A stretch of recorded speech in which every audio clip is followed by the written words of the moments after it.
நான் ஒருத்தன் இருக்கிறேன்னு மற்றொருத்தர் சொல்லுவார். அப்போ தான் நமக்கு புரியாது. இவ்வளவு நேரம் இந்த உடம்பை விட நான் வசத்தின்னு சொன்னேன், ஒருத்தர் ஒரு கேள்வி என்ன கேட்கல. இப்போ நான் தான் சொல்லும்போது யாரோ ஒரு சுவாமி எதிர்க்கிறாரே, யாருன்னு பார்த்தால் அவர் தான் பரமாத்மா. நீ நான் சொல்லியானால் அந்த நான்கிற ஆத்மா எனக்கு சொத்து தெரியுமோ? நீ சுதந்திரன் இல்லை, நீ பரதந்திரன்னு அவர் சொல்ல முற்படுவார். சுதந்திரனால் எனக்கு நானே, பரதந்திரனால் அவருக்கு நான். எனக்கு நானேன்னு சொல்லிட்டா சுதந்திரன், அவருடையவன் நான், அவருக்கு நான் என்று சொன்னால் பரதந்திரன்.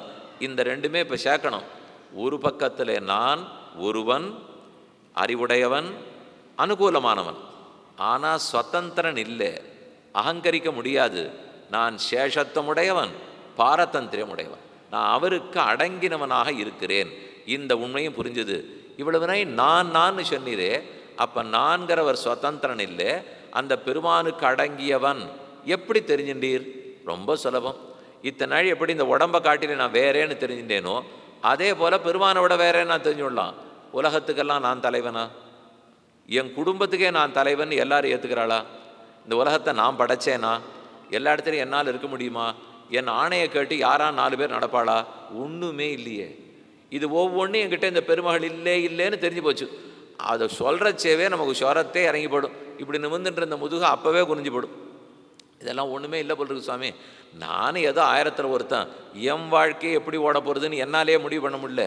நான் பெத்த பிள்ளையும் பொண்ணுமே நான் சொன்னதை கேட்குறதில்லை, நானே எங்கள் அப்பா சொன்னதை கேட்டதில்லை. ஆக மொத்தத்தில் இது நான் அண்ணெல்லாம் தலை நிமிர்ந்து பிரயோஜனமே இல்லைன்னு புரிஞ்சு போடும். அப்போ வேற யாரோ ஒருத்தர் தான் என்ற நிச்சய புத்தி வருகிறது. அவரைத்தான் சாஸ்திரம் சர்வநியந்தா, சர்வாந்தராத்மா, சர்வஜகத்காரணம், சர்வவியாபகா, சர்வகாருணிகா என்றெல்லாம் பரமாத்மாவை பற்றி கொண்டாடி சொல்லுகிறது. அப்போ அவருக்கு நான் அடிமையான்னு கேட்கிறேன். ஆமாம், அவருக்கு நீ சொத்து, அவருக்கு நீ தொண்டன், அவருக்கு நீ அடங்கியவன் தான். அவரால் தான் உள்ளும் புறமும் நீ வியாபிக்கப்பட்டிருக்கிறாய். இந்த உண்மையெல்லாம் புரிய புரிய எனக்கு அப்போ தான் ஒரு முழுமையே வருது. இது வரைக்கும் பாதி தெரிஞ்சுட்டு நெஞ்ச நிமித்தின்றேன், பாக்கி பாதி தெரிஞ்சு போச்சு. அதனால தான் முன்னமே பார்த்தோம், இந்த பழம் நன்னா பழுத்த பிற்பாடு வைத்து கொண்டு சாப்பிட்டு அனுபவிக்க வேண்டியவர் அவர்னு. அப்படின்னா அவருக்காக இந்த பழம், அவருக்காக நான். ஒரு சின்ன வார்த்தை விளையாட்டை வச்சு புரிஞ்சுடலாமா? நான் இவ்வளவு நாள் சொல்லியிருந்தீரே, எதோட ஒப்பிட்டு பார்த்து நான் சொன்னீர்? உடம்போட ஒப்பிட்டு நான் சொன்னேன். இப்போ பெருமானோட ஒப்பிட்டு அதே போல் நான் சொல்லுவீரானால், இப்படி பார்த்தேன் அப்படி சொல்ல முடியாது போல் இருக்கு. பின்ன என்ன செய்யலாம்? நான் இப்படி சொன்னேன், அதுவும் ஒத்து வரலையே. ஏன்னா நான்னாலே நிமிர்ந்துருக்கணும். இப்படி இருந்து நான் சொன்னால் சரியா இல்லையென்னால், அப்போ வேணா நான் சப்தத்தை மாற்றிக்கிறேனே, அடியேன்னு மாற்றினுட்டோமா? நான் சொல்லியிருந்தேன். நான் சொல்லும்போது ஆத்மாவிடத்திலிருந்து வேறுபட்டவர்னு மட்டும் புரிஞ்சுது. அடியேன்னு சொல்லும்போது பரமாத்மாவுக்கு எனக்கு என்ன தொடர்புன்னு அப்போ தான் தெரியும். நீர் நானா, நீர் அடியேனான்னு கேட்டால் முழிக்க வேண்டிதான். நான் அடியேன், இல்லை அடியேன் நான். நான் அடியேனா, அடியேன் நானா?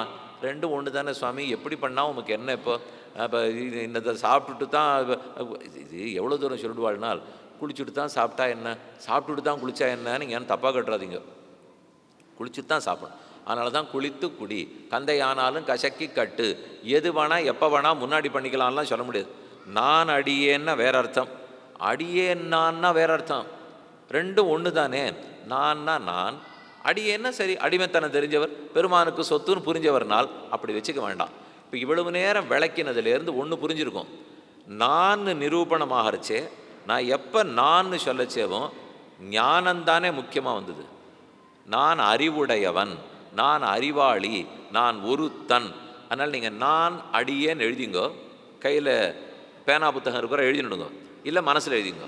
நான் அடியேன். நான்கிறது நான் ஞானின்னு சொல்லுவோம். ஞானமுடையவன்கிறத சொல்கிறதுக்கு தான் நான். அடியேன்னு சொன்னால் தாசன்னு சொல்லுவோம். அடியேன்னு சொன்னால் நான் தாசன், நான் சொன்னால் ஞானி. ஒரே சொல்லு மாதிரி தான் இருக்கும், ஆனால் பார்த்தா எவ்வளோ வித்தியாசம் இருக்குது பாருங்கள். நான் சொன்னால் ஞானின்னு அர்த்தம், தாசன்னு சொன்னால் அடியேன்னு அர்த்தம். இப்போ அப்படியே தமிழில் சொல்லி பாருங்க. ஞானியான நான் அடியவன், ஞானியான நான் அடியவன், அதானே தெரியுது. நான் அடியேன்னு சொன்னால் நான் ஞானி, ஞானியாக இருக்கிற நான் அடியவன்னு கிடைக்கும். இதே கொஞ்சம் மாற்றி எழுதுங்க. அடியேன் நான் அப்படின்னா முதல்ல தாசன் வந்துடுமா? அடியேன்னு சொன்ன உடனே தாசன். ஞானி நான் சொல்லச்சே ஞானி அப்படின்னு என்ன கிடைக்கும்? தாசனான நான் அது முதல்ல வந்துடும். எப்போ முதல்ல அடியேன்னு சொன்னேனோ அப்போ தாசனானவன் நான், நான் தாசன். தாசன்கிற அறிவுடையவன்னு போடணும்.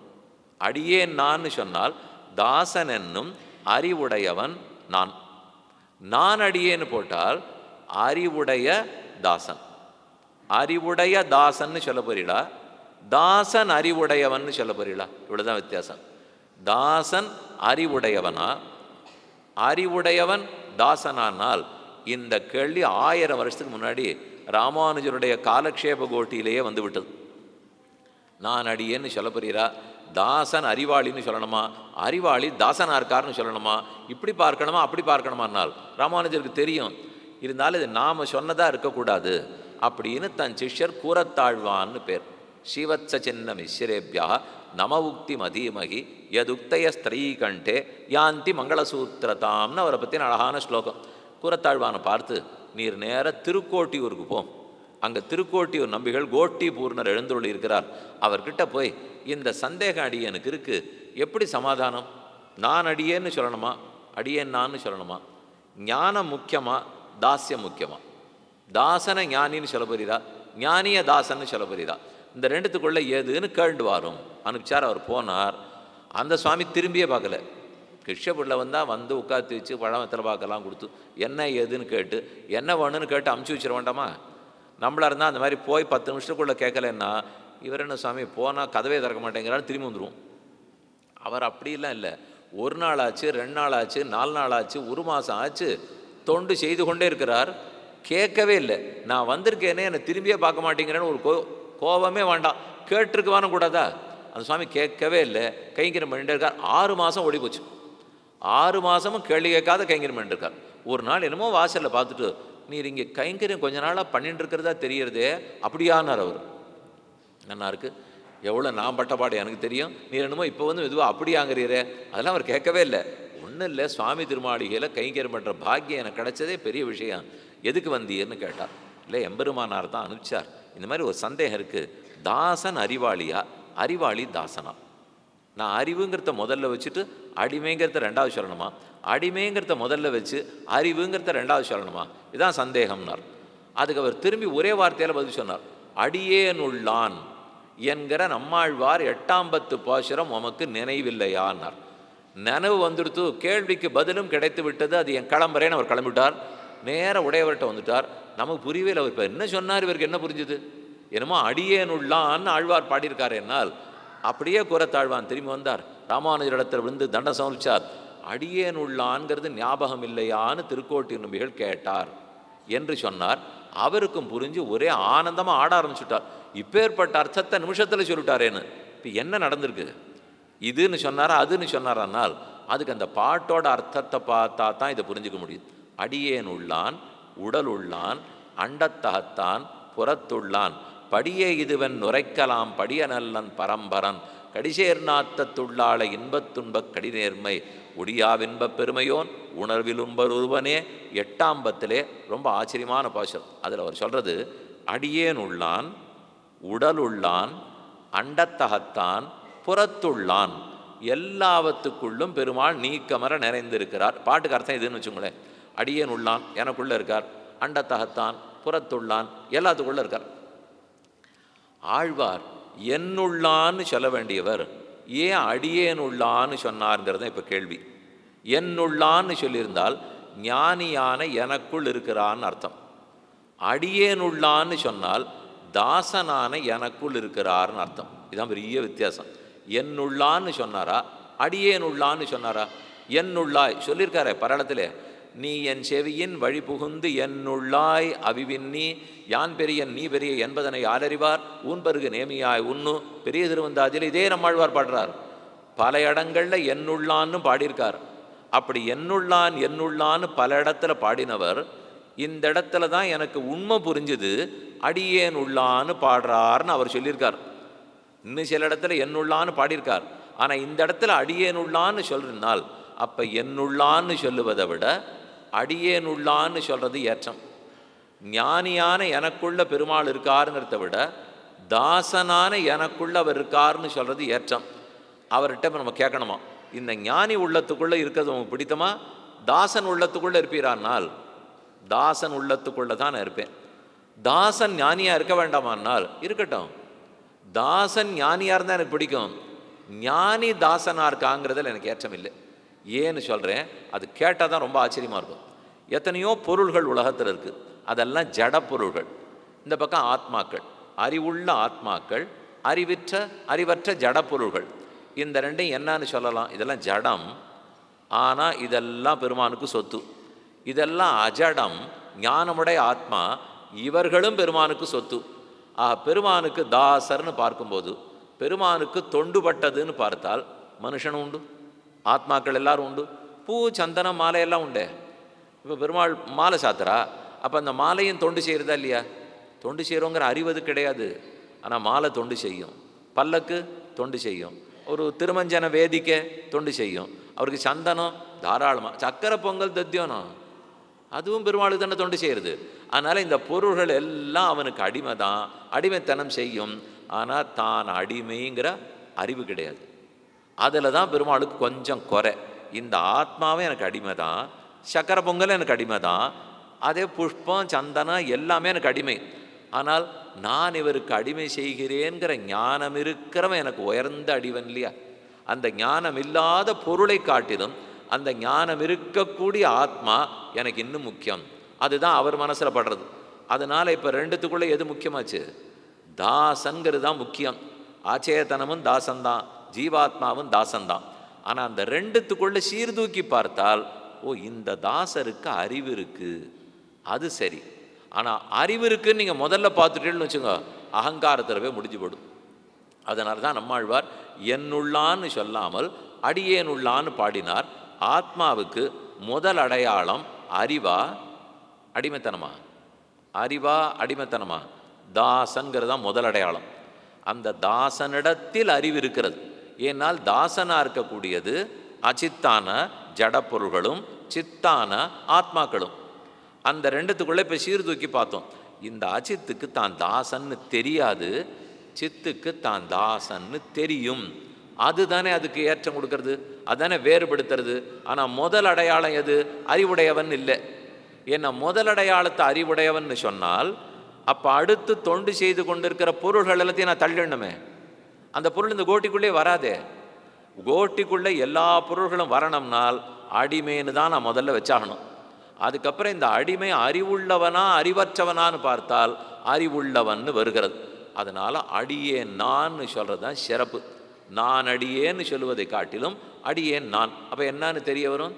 அடியேன் நான்னால் தாசனான அடியேன், தாசனான அடியேன் அறிவுள்ளவன். என்ன அறிவுள்ளவன்? ஆங்கில எழுத்து 26 படித்த அறிவுள்ளவன் இல்லை, தாசன்கிற அறிவுள்ளவன். எங்கேயோ தேடின்னு போகவே கூடாது. இவன் அறிவு இருக்கிறன்னா சாமி அவர் தாசன்கிற அறிவு இருக்கா இல்லையா கேளும்னா, இல்லை அதை தவிர எல்லா அறிவும் இருக்காம்னால் அது பெருமாளுக்கு திருப்தியே தராது. தாசன்கிற அறிவு இருக்க வேண்டும். அறிவுடையவன் தாசன் என்பதை விட தாசன் அறிவுடையவன்கிறது தான் ஏற்றம். அதனால தான் பகவானுக்கு தொண்டன்னு பார்த்தால் அடியேன் நான் புரிந்து கொள்ள வேண்டும். இந்த விஷயத்தை இன்னொரு விதமாகவும் சொல்கிறேன். இன்னும் ரொம்ப சுவையான விஷயம். நாராயணகாங்க ஒரு சொல் எல்லாரும் அறியும். நான் கண்டு கொண்டேன் நாராயணா என்னும் நாமம், ஓம் நமோ நாராயணாயா, ஓம் நமோ நாராயணாயான்னு சொல்கிறோம். அதைத்தான் திருமங்கியாழ்வார் பெருமாள்கிட்டே உபதேசமாக பெற்றார். இத்தனைக்கு அவர் கத்தியை காட்டி வேற வாங்கிவிட்டார். அவர் பெரிய கள்ளராக இருந்தார். பெருமாள்கிட்ட எல்லா ஆபரணத்தையும் திருடி விட்டார். கடைசியில் காலில் திருவடியில் ஒரு கணையாழி மட்டும் சின்னதாக ஒரே ஒரு மெட்டி ஆட்டம் பாக்கி இருந்தது. அதை எடுக்கிறதுக்கு வரல. கொள்ள பூர்த்தியால் இத்தனை எடுத்தவர் அதை விட்டுறக்கூடாதா? அவனு கீழே குனிஞ்சு தன் பல்லால் கடித்து, இந்த மாப்பிள்ளை பிள்ளைகிட்ட இத்தையும் நம்ம விடக்கூடாது, இல்லை திருவாலி திருநகரின்னு ஊர் சீர்காழிக்கு பக்கத்தில் அங்கே வயலாளி மணவாளன் பெருமாள் எழுதியிருக்கார். திருவாலி திருநகரியில் தான் திருமங்கையாழ்வாருடைய ஆஸ்தானம். பக்கத்தில் திருமணங்கொல்லைங்கிற இடம், திருக்குறையூருங்கிற இடம். இந்த இடத்துலலாம் தான் இந்த சரித்திரம்லாம் நடந்தது. ஒரு நாள் ராத்திரி உற்சவம் நடக்கிறது. பெருமாளுக்கும் தாயாருக்கும் கல்யாணம் ஆகிடுது. சரியாக நிறைய ஆபரணங்கள்லாம் அணிஞ்சிருந்தார்கள். இன்றைக்கி போய் நம்ம கொள்ளையடிச்சுட்டா நமக்கு நன்னா கிடைக்கும், இதை வச்சுன்னு பாகவத ததி ஆராதனை ஒரு வருஷத்துக்கு நிறைவேற்றிவிடலாம். இது திருமங்கையாழ்வார் காசை எல்லாத்தையும் கேட்டார். அட்டியல் சந்தானம் அது இது மோதிரம் கட்டியாச்சு, காலில் ஒரே ஒரு அருகாழி தான் விட்டுருக்கலாம், இருந்தால் அது எதுக்கு நான் விடணும் அப்படின்னு கடித்து இழுத்தார். அதை பார்த்த பெருமாளுக்கு, என்ன பலம் உமக்கு, எம்மகிட்டே நீர் கடித்து இழுக்கிறீர், அப்படி எப்படி எடுத்துன்னு போயிடுவீர் பார்ப்போம்னுட்டு அவர் என்ன சங்கல்பித்தாரோ, ஆபரண மூட்டை இவரால் தூக்க முடியல. வந்தது கோபம், கொடுக்குறாப்புல எல்லாத்தையும் கொடுத்துட்டு சாது மாதிரி இருந்து நீர் தான் மந்திரம் போட்டு வச்சிருக்கீர், அதனால தான் என்னால் இந்த மூட்டையை தூக்க முடியல, இப்போ மூட்டையை தூக்கிறதுக்கு மந்திரத்தை சொல்கிறீரா இல்லை கத்தியால் கொண்டு விடட்டோமான்னு கேட்டார். இந்த மந்திரத்தை கொடுக்கத்தானே இவ்வளவு நாடகம் ஆடியிருக்கேன் வாரும், ஆனால் இது நீர் நினைக்கிறபடிக்கு ஏதோ மந்திரித்து தாயத்தெல்லாம் இல்லை, நான் சொல்ல வந்த மந்திரம் ஓம் நமோ நாராயணாயாங்கிற 8 எழுத்து மந்திரம். ரிச்சா யஜூகும்ஷி சாமானி ததைவ ஆதர்வணானிச்ச சர்வம் அட்டாட்சராந்தஸ்தம் யஷ்சான்னதபி வாங்மயம் ஓம் நமஹ நாராயணாய அப்படிங்கிற மந்திரத்தை அவர் உபதேசம் பண்ணார். அதுக்கப்புறம் கிடச்சது தான் ஆனந்தம். திருமொழி முழுக்க எல்லா திவ்யதேசத்துக்கும் திருமங்கையாழ்வார் போனார், 6 திவ்ய பிரபந்தங்களை பாடினார். இன்னி வரைக்கும் அதே ஊரில் போனால் சேவிச்சுக்கலாம். இன்னும் 10 நாள் போச்சு. கார்த்திகையில் கார்த்திகை நாள், கார்த்திகை மாதத்தில் கிருத்திகா நட்சத்திரத்தில் அவதரித்தவர், மாறன் பணித்த தமிழ்மறைக்கு மங்கையர்கோன் ஆரங்கங்கூற அவதரித்த வீருடைய கார்த்திகையில் கார்த்திகை நாள் என்ன சுவாமி மணவாள மாமனிகள் உபதேசரத்தின மாலையில் சாதிக்கிறார். திருப்பாணாழ்வார் பக்கத்து நட்சத்திரம், கார்த்திகை ரோகிணி இல்லையா, கார்த்திகை திருமங்கையாழ்வார், கார்த்திகை ரோகிணி திருப்பாணாழ்வார். திருமங்கையாழ்வார் பிறந்தது திருக்குறளையூர் திருநகரி, திருப்பாணாழ்வார் பிறந்தது ஆத்தங்கரை, காவிரியாத்துக்கு பக்கத்தில் உறையூர் கமலவல்லி நாச்சியாருடைய ஆஸ்தானம். இப்படி பக்கத்து ஆழ்வார்கள். எதுக்கு சொல்ல வந்தேன், அதில் திருமங்கையாழ்வார் ஓம் நமஹா நாராயணாயான்னு பாடினார். 2 சப்தத்தை எடுத்துப்போம், நடுவில் இருக்கிற நமஹாவை இப்போதைக்கு கொஞ்சம் தள்ளி வைப்போம். ஓம் முதல் சொல், நாராயணாயா 2வது சொல், 3வது சொல் 2ன்னு வச்சுப்போம். அதில் ஓம்ங்கிற இடத்துல முதல் எழுத்து ஆ, அ. நாராயணாயாங்கிற இடத்துல நாராயணான்னு எடுத்துப்போம், 2ம் ஒத்தரத்தான் சொல்லும். ஆங்கிற எழுத்தும் நாராயணஹாங்கிற சப்தமும் ஒருத்தரையே குறிக்கும். அகாரார்த்தோ விஷ்ணு, ஆங்கிறதும் அகர முதல எழுத்தெல்லாம் ஆதி பகவன் முதற்றே உலகு, ஆங்கிறதும் ஸ்ரீமன் நாராயணன் விஷ்ணுவை குறிக்கும். நாராயணன் ஸ்ரீமன் நாராயணன் விஷ்ணுவை குறிக்கும். ஆங்கிறது அவர் தான் சொல்கிறது, நாராயணஹாங்கிற சொல்லும் அவர் தான் சொல்கிறது. ஆனால் இந்த 2 ஒத்தரை சொல்கிறதுங்கிறதுக்குள்ளே எவ்வளவு ஆழமான அர்த்தம் இருக்குது தெரியுமோ. கொஞ்சம் விளக்கணுன்னா என்னன்னு புரிஞ்சுடலாம், ரொம்ப சுவையாகவும் இருக்கும். ஓம்ங்கிறத்தில் ஆங்கிறத்தில் பெருமாள் இருக்கார், அவர் தான் விஷ்ணு வாச்சகா. மா ஜீவாத்மாவை குறிக்கும், மாங்கிறது ஆத்மாவை குறிக்கும், ஆங்கிறது பரமாத்மாவை குறிக்கும். அந்த பரமாத்மாவுக்கு ஜீவாத்மா தொண்டன், இதுதான் ஓங்காரத்தினுடைய அர்த்தம். ஆனால் எது முன்னாடி இருக்குது பின்னாடி இருக்குது பாருங்க. ஆ தானே முன்னாடி இருக்குது, மா தானே பின்னால் இருக்குது. எதுக்கு முக்கியத்துவம் கொடுப்பீள்? ஆக்கு தான் முக்கியத்துவம், மாவுக்கு அமுக்கியத்துவம், அதுக்கு பிராதானியம் வராது. ஆ யாரை சொல்லும்? பெருமாளை தான் சொல்லும். ஆக மொத்தத்தில் ஓம்ங்கிற இடத்தில் சொல்லை பார்த்தால், நினைவில் கொள்க, சொல்லை பார்த்தால் ஆங்கிற பகவான் முன்னாடி இருக்கார், மாங்கிற ஜீவாத்மா பின்னாடி இருக்கார். ஆகவே அகாரத்துக்கு முக்கியத்துவம், அதாவது பரமாத்மாவுக்கு முக்கியத்துவம். மாங்கிற ஜீவாத்மாவுக்கு அவ்வளோ முக்கியத்துவம் இல்லை, பின்னாடி தள்ளிட்டாரே, அதனால் பின்னாடி வச்சுருவோம். ஆனால் இந்த ஓம்காரத்தில் யாருக்கு நிஜமாக அர்த்தத்தில் முக்கியத்துவம் தெரியுமோ? சொல்ல பார்த்தா யார் முன்னாடி இருக்காருன்னா பெருமாள் இருப்பார். ஆனால் ஓம்ங்கிறதுலேருந்து புரிஞ்சிக்க வேண்டியது யார்? பரமாத்மாவுக்கு ஜீவாத்மா அடிமை, பகவானுக்கு ஆத்மா தொண்டன். நீங்கள் தலைப்பேர் தானே, பகவானுக்கு தொண்டன் எப்படி நடந்து கொள்ள வேண்டும்? இதை ஒருத்தர் திருப்பி கேட்டார், பகவானுக்கு தொண்டன் எப்படி இருக்கணுங்கிறத தொண்டன் தெரிஞ்சுக்கணுமா பகவான் தெரிஞ்சுக்கணுமான்னார். இது நல்ல கேள்வியாக இருக்குது சுவாமி. அதுவும் நீர் 8:30 மணிக்கு வந்து மெதுவாக இந்த கேள்வி கேட்குறீர், ஏற்கனவே நாழி கழித்து வந்தீர், அதுவே தப்பு. என்ன ஏதுன்னு பார்க்கறதுக்குள்ள கேள்வி வேறு தப்பாக கேட்குறீரே. பகவானுக்கு தொண்டன் நான், பகவான் தெரிஞ்சுக்கணுமா நான் தெரிஞ்சுக்கணும்? அடியேன் தான் தெரிஞ்சுக்கணும், அவரே தெரிஞ்சுக்கணும். தெரிஞ்சுக்க வேண்டியது நான், இவர் பக்தன் நான் தான் தெரிஞ்சுக்கணும், இவர் கைங்கரியமானும் நான் தான் தெரிஞ்சுக்கணும். நீ குளிச்சுட்டு சாப்பிட்ணும், இது அவர்கிட்ட சொன்னால் ஒத்துக்கவே மாட்டார். இவரை குளிக்க கூப்பிடுறதுக்கு பெரியாழ்வார் 10 பாட்டு பாடினார், குளிக்க வரமாட்டேன்னுட்டு. அப்போவே அவர் சொன்னார், அப்பங்கலந்த சிற்றுண்டி அக்காரம் பாலில் கலந்து சொப்பட நான் சுட்டு வைத்தேன். உனக்கு வெள்ளை சீடை, உப்பு சீடை, அப்பம், அதிரசம், லட்டு எல்லாம் பண்ணி வச்சுருக்கேன், சாப்பிட்றதுக்கு நழியாயிடும், சீக்கிரம் குளிச்சியானா சாப்பிட்லாமேனால். அவர் சொன்னது, நன்னா பண்ணியிருக்கியா? வந்தார், எல்லாத்தையும் எட்டி பார்த்தார். தாயே எல்லாமே நீ நன்னா பண்ணுற, ஒரு விஷயத்தை தப்பாக புரிஞ்சுன்னு இருக்க. சீக்கிரம் குளிச்சிட்டியானா சீக்கிரம் சாப்பிட்லாமேங்கிறிய, குளிக்கிறதுக்கு சாப்பிட்றதுக்கு என்ன சம்மந்தம் நீ சொல்ல வேண்டாமா? அப்படியா? நீ தானே சாஸ்திரத்தில் சொன்னேன் ஸ்நாத்வா புஞ்சித்த, குளிச்சுட்டு சாப்பிடு. அது நான் உங்களுக்கு சொன்னது. அதை நீ எனக்குன்னு என் தலையில் ஏற்ற பார்த்தியானால் அதனால் அவர் சாப்பிடவே மாட்டார். சாப்பிட மாட்டார்னா குளிச்சுட்டு தான் சாப்பிடுவோம்னால் அது அவருக்கு பிடிக்காதான். நாம தான் குளிச்சுட்டு சாப்பிடணும். ஆக மொத்தத்தில் என்ன சாஸ்திரம் சொல்லி தின்னாலும் சாஸ்திரத்துக்கு வசப்பட்டவர்களோ சாஸ்திரத்தை கேட்டு புரிஞ்சிக்க வேண்டியதோ நானா அவரானால் நிச்சயமாக அவர் இல்லை, நான் தான் தெரிஞ்சுக்கணும். அப்போ ஓம்ங்கிறதுனாலே அகாரத்துக்கு மகாரமான ஜீவாத்மா தொண்டுபட்டவன்கிற அறிவு யாருக்கு வரணும்? மகாரத்துக்கு தான் வரணும், அகாரத்துக்கு வர தேவையில்லை. அப்படின்னு பார்த்தா ஓம்ங்கிற எழுத்தில் ஜீவாத்மாவுக்கு முக்கியத்துவம் கொடுத்தா இல்லையா? அர்த்தத்தின்படி பார்த்தா ஜீவனுக்கு முக்கியத்துவம், சப்தத்தின்படி பார்த்தா பரமாத்மா முக்கியத்துவம். அவர் தானே முன்னாடி உட்காந்துருக்கார். முன்னால் இருப்பவர்னு பார்த்தா பரமாத்மாவுக்கு ஏற்றம், பின்னாடி இருக்கிறவர் எனக்கு தாட்சி தான், பின்னாடி தான் இருக்கேன். ஆனால் அர்த்தப்படி நான் தான் புரிஞ்சிக்க வேண்டியவன்னு பார்த்தா எனக்கு தான் ஏற்றம். அவருக்கு ஒன்றும் அதில் வேலையே இல்லை, அதனால் அவர் தள்ளிவிடலாம். இது இங்கே வச்சுங்க, இது புரியறதுக்கு ஒரு இடம் சொல்கிறேனே. தேர்தட்டு அர்ஜுனுடைய தேர், மகதி சந்தனே சித்தவுன்னு பெரிய தேர். அந்த தேரில் 2 பேரில் யாருக்கு சுவாமி முக்கியத்துவம் சொல்லலாம்? கண்ணனுக்கா பார்த்தனுக்கா? அர்ஜுனனுக்கு சொல்லலாமா, பார்த்தனுக்கு சொல்லலாமா, பார்த்த சாரதிக்கு சொல்லலாமா? முன்னாடி உட்காண்டிருக்காருன்னு பார்த்தா பார்சாரதி. பார்சாரதி முன்னாடி உட்காண்டா அவர் தேரோட்டி. முதலாளி யாருன்னு பாருங்க, அர்ஜுனன் தான் முதலாளி. முதலாளின்னு பார்த்தா அர்ஜுனனுக்கு முக்கியத்துவம், முன்னாடி உட்காண்டிருக்கிறவன்னு பார்த்தா சாரதிக்கு முக்கியத்துவம். இப்படி பார்த்தா இப்படி இருக்குது, அப்படி பார்த்தா அப்படி இருக்கோ இல்லையா?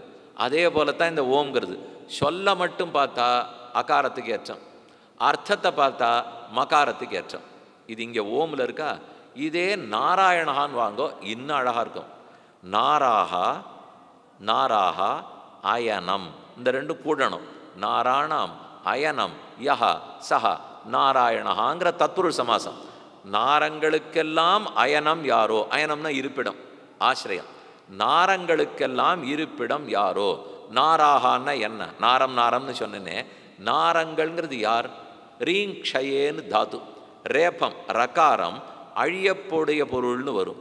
அழியக்கூடிய பொருள் ரகாரத்தாலே சொல்லப்படும். நர ந போட்டாலே எதிர்மறை, அழிவில்லாததுன்னு அர்த்தம் வரும். ர அழிவுடைய பொருள், நர அழிவில்லாத நித்திய வஸ்து. நாராகா மொத்த நித்திய வஸ்துக்களுடைய கூட்டம், எல்லா ஆத்மான்னு வச்சுங்களேன். இந்த ஆத்மாக்கள் அத்தனை பேரும் நாராகான்னு சொல்லப்படுவார்கள். இவர்கள் எல்லாருக்கும் ஆசிரியம் யாரு? இவர்கள் எல்லாருக்கும் இருப்பிடம் அயனம்ங்கிற நாராயணன். அத்தனை ஆத்மாக்களுக்கும் தஞ்சமாய், அத்தனை ஆத்மாக்களுக்கும் ஆசிரியமாய், எல்லா ஆத்மாக்களுக்கும் இருப்பிடமாய் தாங்குபவனாய் அயனம் என்று நாராயணன் இருக்கிறார். இந்த சப்தத்தில் இந்த 2 விதமாக கொஞ்சம் அர்த்தம் பாருங்களேன். யார் முன்னாடி இருக்கா, யார் பின்னாடி இருக்கா? முன்னாடி இருக்கிறது நாரன் தானே, நான் தானே. அது நாராகாங்கிற சப்தத்துக்குள்ளே நான் அடக்கம். அப்போ எனக்கு தான் முக்கியத்துவம். அயனம்னு அவர் பின்னாடி தள்ளிவிட்டார். நாராகான்னா நான் முன்னாடி இருக்கேன், அயனம்னு சொன்னதுனால அவர் பின்னாடி போயிருக்கார். அப்போ சப்தத்தில் பார்த்தால் ஜீவாத்மாவுக்கு முக்கியத்துவம், சப்தத்தில் பார்த்தா ஜீவாத்மா முன்னாடி இருக்கார், பரமாத்மா பின்னாடி போயிட்டார். ஆனால் அதே அர்த்தத்தில் பார்க்கலாமா? நாரங்களுக்கு ஆசிரியம்னு சொல்லச்சே, நாரங்களை தாங்கிறவர்னு சொல்லும்போது நாரங்களுக்கு அர்த்தம் சொல்லுவீடா, தாங்கிறவரை சொல்லுவீடா?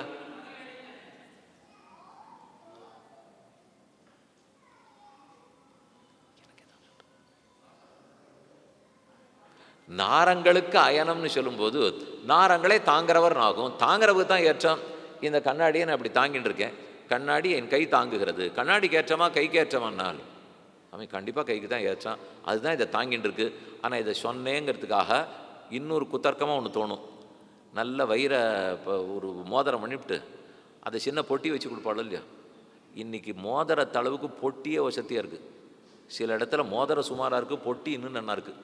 அது நீங்கள் வீட்டில் யாரான்னு பாருங்களேன், போய் வாங்கிட்டு வந்திருந்தோம்னால் அந்த பொருளை விட்டு கொடுத்தாலும் விட்டுடுவா. பை நன்னா இருக்குதுன்னு வாங்கி வாங்கி எடுத்து வச்சுடுவோம், அதை மடித்து வச்சுடுவோம். பொருளுக்கு வசதியா பைக்கு வசதியானார். இந்த பையே நல்லா இருக்கும் போல் இருக்குது. நம்ம அர்ச்சிராதி மார்க்கத்தில் சொல்கிறது வழக்கம். ஸ்ரீவைகுண்டத்துக்கு போகிறதுக்கு அர்ச்சிராதின்னு ஒரு பாதையில் போகணும். அந்த பாதை எவ்வளவு நல்லா இருக்குமானால் இந்த பாதையில் போனதே போகிறோம், வைகுந்தத்துக்குள்ளே போகவே வேண்டாம்னு ஓடி போகணுமா? அப்படின்னு யாரும் போகாத இருக்க போகிறதில்லை. இருந்தாலும் சொல்கிறேன், ஒரு விஷயம் இன்னும் ஏற்றமுடைய சொல்லியோ. அப்போ நாரங்களை காட்டில் அயனமான பெருமானுக்கு ஏற்றம். எதை பார்த்தா? அர்த்தத்தை பார்த்தா. அர்த்தத்தை பார்த்தா நாரத்தை விட அயனத்துக்கு ஏற்றம். பகவான் தான் முதல், ஆத்மாக்கள் ரெண்டு. சொல்ல பார்த்தால் நாரங்கள் தான் முன்னாடி இருக்கு, அயனம் பின்னாடி இருக்கார். இப்போ ரெண்டு நேர வேறுபட்டிருக்கு பார்த்தீங்களா? ஓம்ங்கிறதுலே சொல்லில் பரமாத்மா முன்னாடி இருந்தார், ஆனால் நாராயணன்கிற இடத்திலே சொல்லில் பரமாத்மா பின்னாடி இருக்கார். ஓம்ங்கிற இடத்தில் பொருளில் ஜீவாத்மாவுக்கு முக்கியத்துவம், நாராயணாயாங்கிற இடத்தில் பொருளில் ஜீவாத்மாவுக்கு அமுக்கியத்துவம். இப்போ முன்னு பின்ன அப்படியே மாறிடுது. எப்படி வேணால் மாறட்டுமே, எங்கே மாறினாலும் நம்ம ஒன்று புரிஞ்சிக்க வேண்டியது, அவர் சுவாமியாத்தான் இருப்பார், நான் தாசனாத்தான் இருப்பேன். பொருள் மாறினத்துக்காக எதுவும் மாறிடலை. அவர் சுவாமியாக இருக்கார், நான் தாசனாக இருக்கேன் என்கிற அறிவுடையவன் தான் சிறப்பாக கருதப்படுகிறான். இதில் கோயம்புத்தூர் அது அப்படியே மேலே போனோன்னா பாலக்காடு, திருச்சூர் தாண்டி போனால் மலையாள பிரதேசங்கள்லாம் வரும் இல்லையும். கிழக்கு கீழே தெற்கு கோடியில் இருக்கிறது திருவனந்தபுரம், வடக்கு கோடியில் நடுவில் குருவாயூர், அதுவும் தாண்டி வடக்க போனோம்னா திருக்காட்கரை, அதன் பக்கத்திலே திருக்காட்கரை, திருவித்துவக்கோடு, திருநாவாய், அதோட இந்த 13 திவ்யதேசங்கள் முடிஞ்சிடும். அதில் ஒரு பாசுரத்தில் சொல்கிறார், திருவல்லவாழ்ங்கிற திவ்யதேசம். ரொம்ப ஆச்சரியமான பெருமாள், கிட்டத்தட்ட 5-5.5 அடி வசனம் இருப்பார். மானை நோக்கி நல்லீர் வைகலும் வினையேன் மெரிய வானார் வண்கமுகும் மதுமல்லிகை கமழும் தேனார் மலர் சோழகள் சூழ் திருநாவாய்.